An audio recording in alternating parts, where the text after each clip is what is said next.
डाळ शिजवताना डाळ अशी कुकरमध्ये सोडून त्याच्यामध्ये आपण टोमॅटो मिरची टाकून डाळ शिजवून घेतो। परंतु जेव्हा आपण अशी डाळ शिजवायला ठेवतो तेव्हा शिटीमधनं म्हणजे कुकरमधून जेव्हा शिटी येते तेव्हा सगळं डाळ बाहेर निघते। त्यासाठी मी तुम्हाला आज ट्रिक सांगणार आहे, ते सगळं बाहेर नाही निघायला पाहिजे म्हणून। हे बघा, आता आपण ह्यामध्ये डाळ बरोबर टोमॅटो आणि मिरची टाकून घेतली आहे। आता एक रिकामी वाटी जी आहे ती आपण अशी मधोमध ह्याच्या ठेवून घेणार आहोत आणि वरून झाकण लावून घेणार आहोत। त्यानंतर मी तुम्हाला शिटी आल्यानंतर दाखवते, अजिबात बाहेर येत नाही। ही ट्रिक नक्की करून बघा। चला तर आता मी कुकर लावून घेते।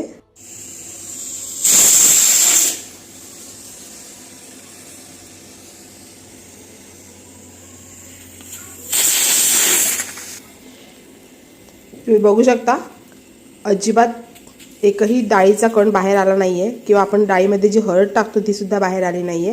नाहीतर नॉर्मली आपण जेव्हा अशीच डाळ शिजायला टाकतो तेव्हा त्यामधनं सगळं बाहेर येतं। तर आता थंड झाला आहे, मी तुम्हाला उघडून दाखवते।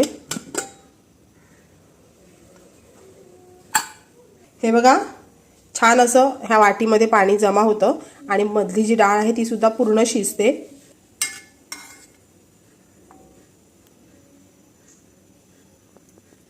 सो ही ट्रिक तुम्ही वापरू शकता। हे पाणी जे आहे ते नंतर आपण डाळीमध्ये टाकून शिजवून घेऊ शकतो। ही डाळ किती सुंदर छान असं कुकर पण खराब होत नाही आणि इझिली डाळ शिजली जाते।